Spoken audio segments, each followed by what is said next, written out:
Swastiastu Pak Maman, Bu Adi. Gimana kabarnya? Sehat? Luar biasa.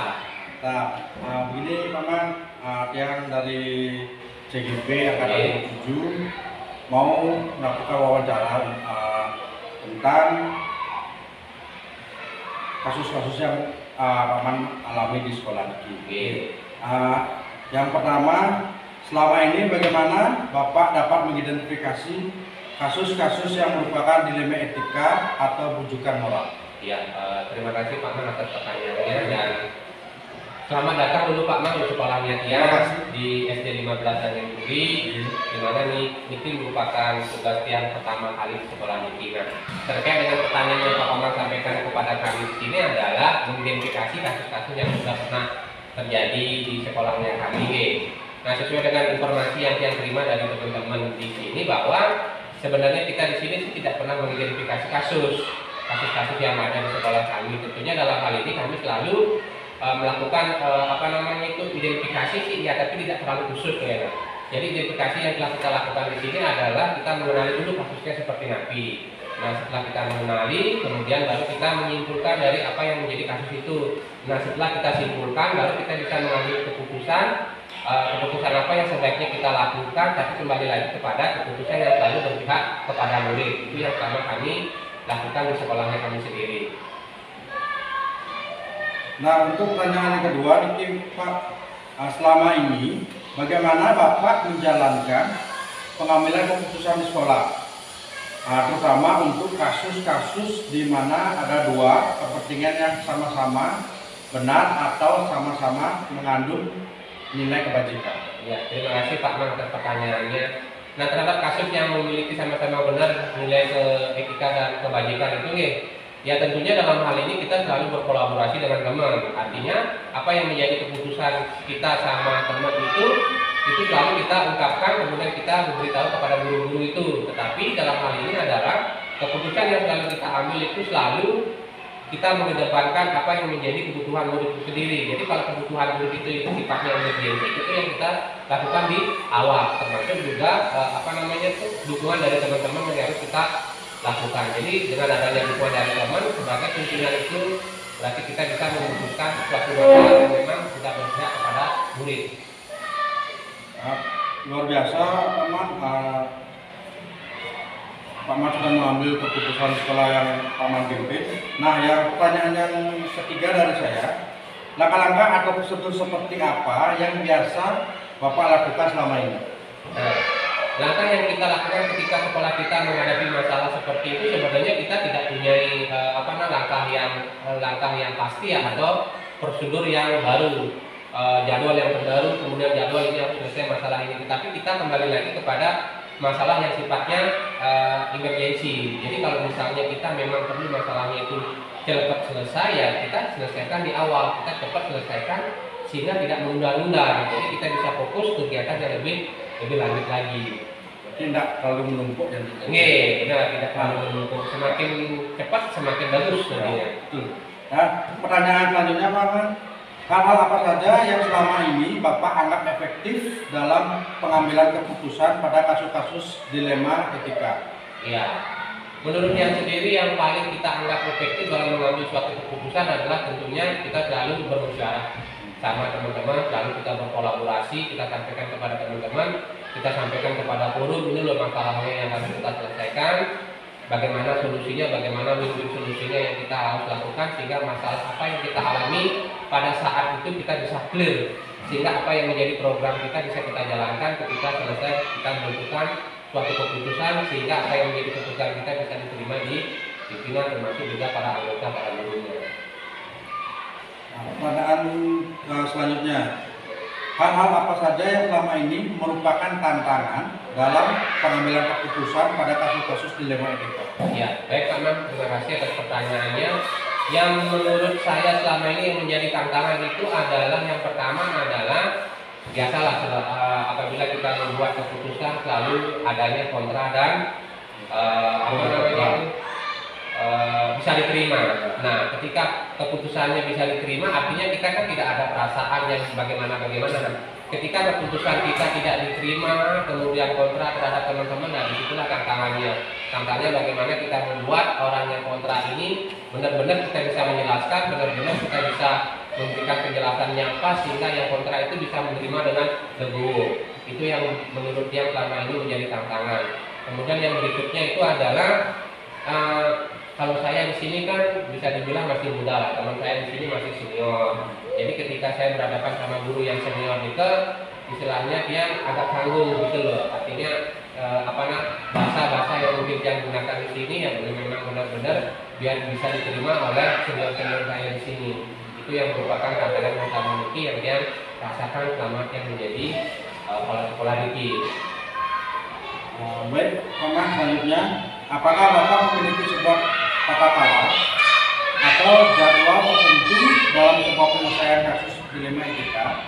Apakah Bapak langsung menyelesaikan di tempat atau memiliki sebuah jadwal untuk menyelesaikannya? Bentuk atau prosedur seperti apa yang Bapak jalankan? Ya, baik Pak Man. Kalau di sekolahnya kami terus terang saja tidak mempunyai jadwal ya terhadap masalah-masalah yang kita hadapi selama Niki. Nah, tergantung dari masalah yang kami hadapi. Kalau masalahnya yang kita hadapi itu memang benar-benar urgent, artinya keputusan itu memang harus segera kita ambil, kita harus selesaikan di awal. Sehingga masalah yang kita ambil, kemudian masalah yang menjadi sifatnya itu biar kita bisa mengambil keputusan dan kita eksekusi. Sehingga masalah yang lain-lain itu tidak menumpuk jadinya. Jadi kita tidak punya jadwal yang khusus terhadap apa yang menjadi masalahnya kita di sini. Berarti tanpa terjadwal kita luar biasa Pak prosedur yang Bapak ambil. Nah, selanjutnya apakah ada seseorang atau faktor-faktor yang selama ini mempermudahkan untuk membantu Bapak dalam pengambilan keputusan dalam kasus-kasus dilema etika? Ya, tentunya ada Pak Bapak, artinya selama ini yang alami dalam mempermudah yang mengambil keputusan. Yang pertama itu adalah teman-teman guru kan, karena setiap kita mengambil keputusan selalu kita berkolaborasi dengan teman, kita sampaikan apa yang menjadi masalahnya kita, itu yang pertama. Yang kedua adalah tentunya dalam hal ini kan teman atau kerabat yang memiliki kompetensi yang membidangi dari masalah yang kita sampaikan. Jadi itu yang selama ini mempermudah mempermudah yang mengambil suatu keputusan. Baik Maman, ini ada pertanyaan terakhir ini dari semua hal yang sudah disampaikan Pak Man tadi, pembelajaran apa yang Bapak petik dari pengalaman Bapak saat mengambil keputusan dilema etika? Ya, terima kasih Pak Man. Pengalaman yang mungkin yang bisa ambil dari beberapa yang kita lakukan ya, yang pertama itu adalah tentunya dalam mengambil keputusan kita selalu mengedepankan komunikasi bersama guru, bersama staf maupun tenaga yang lainnya, sehingga apa yang menjadi keputusan kita ke teman-teman itu bisa diterima. Itu yang memang dia sudah terapkan di sekolahnya dia. Segala sesuatu yang sifatnya mengambil keputusan yang baik, yang sudah emergensi ataupun kegiatan lain, kita selalu mengedepankan yang namanya komunikasi, sehingga apa yang menjadi keputusan kita bisa diterima di sekolahnya dia sendiri. Itu yang selama ini yang sudah terapkan di sekolahnya dia. Penyampaian Pak Man tadi dan tindakan-tindakan Pak Man sudah sangat luar biasa.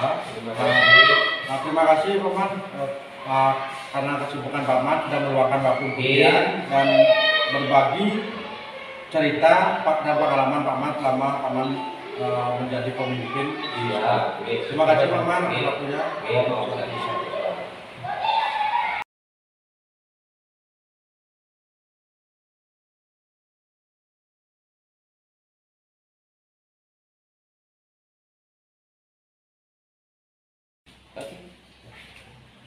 Swastiastu Pak Man. Ampura niki Pak Dewo yang mengganggu waktunya karena Pak Dewo yang tahu sibuknya luar biasa sudah menyempatkan waktu buat yang ini. Nah di sini yang mau mewawancari Bapak ada 8 pertanyaan yang ingin yang tahu tentang kasus-kasus selama ini yang Bapak hadapi di sekolah.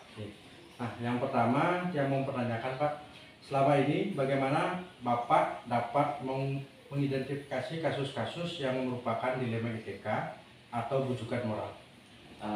Baik. Nah, jadi selama ini yang dia lakukan untuk mengatasi kasus yang berkaitan dengan dilema etika dan rujukan moral. Disebut itu dilema etika. Nah, dilema etika kan sepengetahuan dia, dilema etika itu adalah sebuah kasus yang mana pemecahannya semua benar. Jadi apapun yang kita ambil semua mengandung kebenaran dan nilai kebajikan. Sedangkan kalau rujukan moral yang kita tahu itu adalah sudah pasti benar dan salah.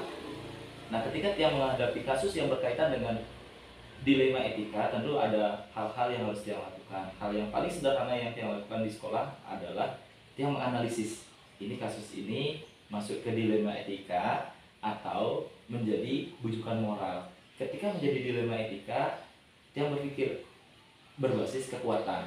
Masing-masing pemecahan masalah atas kasus tersebut yang dia pikirkan adalah kekuatan.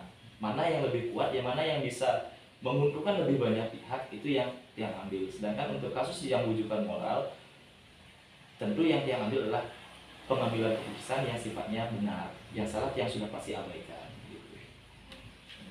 Pertanyaan selanjutnya Pak Dewo.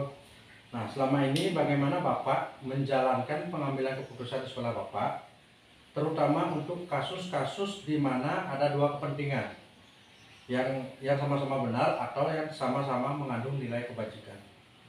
Ya, seperti apa yang disampaikan tadi, ini sebenarnya kasus dilema etika.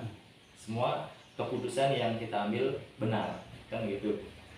Ketika saya berhadapan dengan kasus tersebut, misalnya contoh sederhana, masalah PPDB. Masalah PPDB, di satu sisi Juknis mengatakan bahwa yang harus kita terima, jumlah murid yang harus kita terima sebanyak 28. Tetapi di sisi lain, pendaftarnya membludak. Ketika terjadi hal seperti ini, hal yang harus saya putuskan, apakah saya harus mengikuti Juknis atau mengikuti jumlah pendaftar. Karena kalau melihat dari sisi Juknis, ini kaku. Dari sisi jumlah pendaftar, kita berpikir hak belajar untuk anak-anak semua. Ketika banyak pendaftar, itu artinya sekolah kita menjadi perhatian khusus bagi warga sekitar. Nah, tentu ketika saya menghadapi hal ini, yang pertama adalah saya analisis dulu. Mana yang lebih baik keputusannya. Ketika saya analisis, saya bisa menggunakan apakah keputusan yang diambil itu mengandung unsur individu melawan individu, individu melawan masyarakat, ataukah keputusan ini bersifat jangka pendek atau jangka panjang.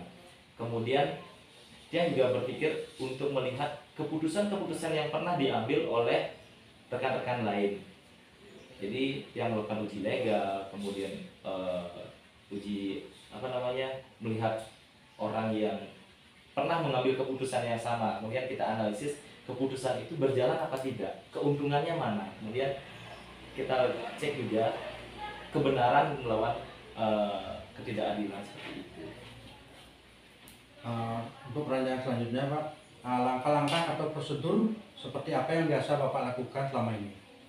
Langkah prosedur yang saya lakukan untuk mengambil keputusan-keputusan yang sifatnya seperti tadi, tentu yang pertama analisis dulu. Jadi saya analisis dulu kasus tersebut masuk dilema etika atau rujukan moral. Ketika masuk dilema etika, berarti saya harus mencari kebenaran. Mana yang paling baik, mana yang paling benar yang bisa kita lakukan. Kemudian saya tentu melakukan diskusi dengan teman-teman di sekolah. Ini kasus dilema etika, apapun keputusan yang kita ambil, ini mengandung kebenaran dan nilai kebajikan. Kemudian yang berikutnya, setelah saya diskusi dengan teman-teman di sekolah, saya mencari informasi, adakah yang sudah pernah mengambil keputusan yang sama dengan keputusan yang akan kita ambil. Ketika ada yang sudah mengambil, kita cari hal baik yang dihasilkan dari keputusan itu apa, sehingga kita bisa bercermin dari apa yang sudah dilakukan oleh orang lain. Kemudian yang berikutnya adalah kita uji. Kita uji ketika kita sudah mendapat, kita diskusi, kemudian kita melihat keputusan yang pernah diambil oleh orang lain, kita uji juga apakah keputusan yang akan kita ambil ini berdampak bagi banyak orang, apa berdampak bagi sedikit orang. Ketika berdampak bagi banyak orang, kita putuskan keputusan tersebut. Jika semua hal itu saya lakukan, tentu saya jalankan keputusan itu, dan di akhir pasti saya lakukan refleksi. Karena refleksi itu sangat penting, apakah keputusan itu benar-benar berjalan atau tidak berjalan. Nah, untuk selanjutnya, hal apa saja yang selama ini Bapak anggap efektif dalam pengambilan keputusan pada kasus-kasus dilema etika? Hal yang saya anggap efektif dalam pengambilan kasus berkaitan dengan dilema etika itu yang pertama adalah melakukan analisis, menerapkan 4 paradigma, menerapkan 3 prinsip, dan menjalankan 9 langkah pengambilan keputusan. Ini sangat efektif, khususnya menerapkan 9 langkah pengambilan keputusan ini benar-benar sangat efektif dalam pengambilan keputusan itu. Hal apa saja yang selama ini merupakan tantangan dalam pengambilan keputusan pada kasus-kasus dilema etika? Tantangan tentu setiap kasus yang berkaitan dengan dilema etika ini pasti sangat besar. Kenapa saya katakan demikian? Karena apapun keputusan yang kita ambil, semuanya benar. Jalan A kita ambil, ada kebenaran. Jalan B kita ambil, ada kebenaran. Nah, yang menjadi tantangan di sini adalah kita memilih menentukan pemecahan masalah yang paling tepat, yang benar-benar sesuai dengan keinginan lebih banyak orang, bukan keinginan pribadi. Contoh sederhana misalnya, di sekolah tidak jarang menjelang kelulusan ada anak yang berprestasi di bidang olahraga, tetapi dia lemah di bidang akademik. Ketika menjelang kelulusan, dia mengikuti kegiatan Porjar seperti saat ini, dia juara di kecamatan. Kemudian ketika ujian, ternyata beberapa nilai ini lemah, beberapa nilai mata pelajaran dia kurang. Bahkan bisa dikatakan dia, kalau kita kaku menerapkan aturan, dia menjadi tidak lulus. Nah, oleh karena itu, hal yang bisa kita lakukan adalah kita menganalisis kepentingannya ini untuk siapa. Kalau kepentingannya ini untuk lebih banyak orang, maka keputusan itu yang akan kita ambil. Kalau kepentingannya lebih sedikit, ternyata hanya kepentingan 1-2 orang, ini kita singkirkan. Jadi setiap keputusan yang diambil yang berkaitan dengan dilema etika ini benar-benar banyak sekali tantangannya. Kita harus benar-benar memilah mana yang keputusan yang benar-benar bisa memberikan dampak lebih banyak kepada orang lain. Nah, apakah Bapak memiliki sebuah tata cara atau jadwal tertentu dalam sebuah penyelesaian kasus dilema etika? Nah, apakah Bapak langsung menyelesaikan di tempat atau memiliki sebuah jadwal untuk menyelesaikannya? Nah, bentuk atau prosedur seperti apa yang terjadi? Tata cara, jadwal, itu sebenarnya yang sering saya lakukan itu tergantung kasusnya. Kalau memang kasusnya itu kita lihat dari saat ini, misalnya contoh sederhana PPDB. PPDB kita berdasarkan pengalaman-pengalaman yang sebelumnya, ini tentu akan banyak masalah, akan banyak kita menghadapi tantangan yang berkaitan dengan dilema etika. Ketika masalah ini sudah kita prediksi dari jauh-jauh hari, maka kita jadwalkan pemecahan masalahnya dari jauh-jauh hari. Nah, kemudian kalau misalnya masalahnya itu sifatnya insidental, ini yang sering saya lakukan itu adalah saya berdiskusi dengan rekan-rekan di sekolah. Jadi tidak ada jadwal khusus, karena yang sifatnya insidental memerlukan pemecahan kasus yang sifatnya cepat, tidak mungkin kita menunggu jadwal. Ketika saya menemukan kasus yang sifatnya insidental seperti itu, hal yang saya lakukan pertama berdiskusi, kemudian mencari informasi sebanyak-banyaknya terkait dengan pemecahan yang bisa saya lakukan.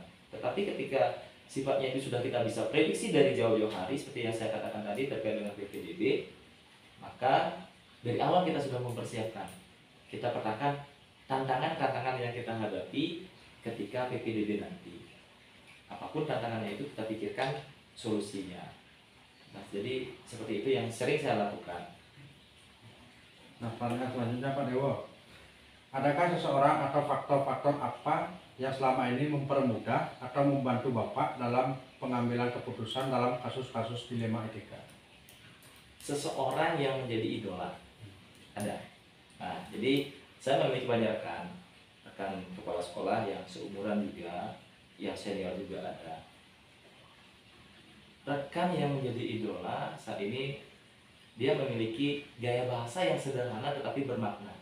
Karena beberapa kali saya berdiskusi dengan dia, dia menyampaikan hal-hal sederhana yang bisa kita lakukan dalam pengambilan keputusan. Jadi ketika saya mendapatkan masalah seperti itu, masalah berkaitan dengan dilema etika, pasti saya berdiskusi dengan dia. Jadi ibu ini yang sering saya ajak diskusi terkait dengan pengambilan keputusan. Nah, pertanyaan terakhir Pak Dewo, dari semua hal yang sudah Bapak sampaikan tadi, pembelajaran apa yang dapat Bapak petik dari pengalaman Bapak dalam pengambilan keputusan dilema etika? Pembelajaran banyak hal. Tentunya yang pertama, kita mulai dari dilema etika itu ketika menghadapi kasus yang pemecahannya benar dan benar. Ini memerlukan pemikiran yang luar biasa. Pembelajaran yang bisa saya ambil dari pengalaman-pengalaman yang saya lakukan terlebih dahulu yang dulu itu adalah yang pertama, saya harus mengambil sebuah keputusan berdasarkan kekuatan, bukan berdasarkan kekurangan dari masing-masing keputusan yang akan saya ambil. Kekuatan yang lebih besar, yang bisa berdampak lebih banyak, itulah keputusan yang akan saya ambil. Kemudian uji publik itu juga penting. Kita melihat keputusan yang pernah diambil oleh orang lain untuk menjadikan bahan refleksi bagi kita juga, itu juga sangat penting. Dan yang terpenting, pembelajaran yang bisa saya ambil, yang paling penting itu adalah setiap keputusan yang kita ambil, kita wajib melakukan refleksi. Kita wajib melakukan evaluasi terhadap keputusan yang kita ambil tersebut. Karena dari sana kita akan mendapatkan pengalaman-pengalaman baru ketika kita menghadapi masalah yang serupa dengan masalah yang kita hadapi hari ini. Mungkin itu yang bisa yang petik dari pembelajaran dalam pengambilan keputusan yang berkaitan dengan dilema tersebut. Baik Pak Dewo, terima kasih atas waktunya. Pemaparan Pak Dewo tadi sangat luar biasa. Terima kasih juga waktunya yang mungkin Pak Dewo sama ini sibuknya luar biasa dan menyempatkan waktu untuk yang wawancarai. Dan terima kasih, saya ucapkan semua santi, om santi. Semoga sukses, selamat. Terima kasih. Bekerja.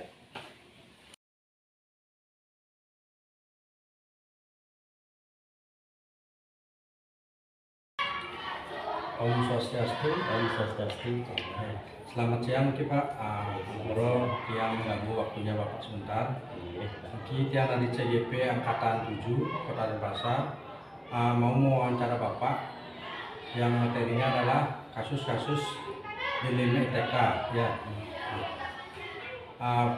Pertanyaan pertama Bapak, selama ini bagaimana Bapak dapat mengidentifikasi kasus-kasus yang merupakan dilema etika atau rujukan moral? Terima kasih Pak Bambang atas pertanyaannya. Jadi sesuai dengan peran saya sebagai kepala sekolah, tentunya kita sering sekali di sekolah dihadapkan kepada kasus-kasus seperti kedudukan moral atau dilema etika. Nah, cara mengidentifikasinya tentu melalui observasi langsung. Kemudian kedua tentunya dari cerita-cerita dari guru maupun anak yang di dalam permasalahan itu ada kedudukan moral dan dilema etikanya. Jadi ada observasi langsung, kemudian mendengarkan cerita atau mengidentifikasi dari cerita-cerita baik itu guru, siswa, atau keluarga sekolah lainnya. Dan pertanyaan selanjutnya Pak, selama ini bagaimana Bapak menjalankan pengalaman pengambilan keputusan di sekolah Bapak, terutama untuk kasus-kasus di mana ada dua kepentingan yang sama-sama benar atau sama-sama mengandung nilai kebajikan?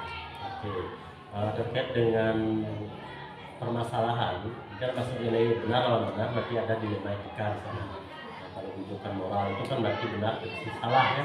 Atau ketika mengalami rujukan moral itu kita akan terpantauan pada nilai yang benar. Nah, kalau ini di situasi sulitnya itu kan benar lawan benar sekarang. Nah, bagaimana cara menghadapi? Tentunya yang pertama yang perlu pikirkan adalah manajemen risiko dari permasalahan yang ada itu.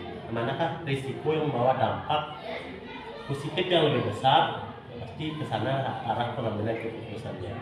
Yang kedua tentunya berdasarkan insting saya sendiri sesuai dengan nilai-nilai apa yang saya miliki, itulah yang akan digunakan sebagai patokan atau pedoman dalam pengambilan keputusan. Nah, untuk pertanyaan yang selanjutnya, langkah-langkah atau prosedur seperti apa yang biasanya Bapak lakukan selama ini? Nah, dalam mengenali atau menghadapi kasus-kasus dilema etika, tentunya ada 9 tahapan yang dilalui ketika menghadapi masalah ini. Yang pertama adalah mengidentifikasi permasalahan, mengenali nilai-nilai yang bertentangan dalam masalah tersebut atau kasus tersebut, kemudian menentukan siapa yang terlibat di dalamnya sehingga kita lebih untuk memanggil orang-orang yang terlibat, kemudian mengumpulkan fakta-fakta yang relevan sesuai dengan kejadian yang sebenarnya. Tentunya kita tidak bisa menilai kasus dari gosip-gosip yang ada, dari celotehan satu orang. Kita harus menghadirkan orang-orang yang memang terlibat dalam kasus-kasus tersebut. Kemudian pengujian benar atau salah. Pasti nanti pengambilan keputusannya akan selalu mengacu pada yang benar. Begitu. Kemudian selanjutnya kelima, pengujian paradigma benar lawan benar. Ini baru delima etikanya masuk. Dan kita cari nilai-nilai yang bertentangan. Apakah individu lawan masyarakat, kemudian rasa keadilan lawan rasa kasihan, kemudian kebenaran lawan kesetiaan, maupun jangka pendek lawan jangka panjang. Nah, dari situlah ketika kita mengenali suatu masalah, barulah kita mampu mengambil satu keputusan yang mana ini yang lebih berdampak positif ke depannya. Seperti itu.